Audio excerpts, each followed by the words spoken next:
Right, I didn't expect the car back as quick as I did, but the Midnight Pumpkin chassis has been returned because it broke right where the servo mounts are commonplace. So Derek at Holly Hill RC kindly donated us a brand new chassis. So let's get this stripped down and together.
there we go, all completed.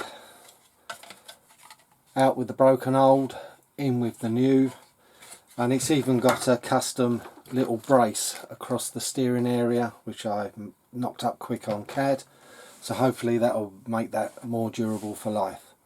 And it's fitted with longer screws, so it will be, well, it should be stronger. Just make sure it's fully tight. Yeah, that's better. But that's the pumpkin repaired again. Hopefully not for a long time I'll see it, or if need to see it at all. But thanks again to Derek at Holly Hill for supplying the chassis.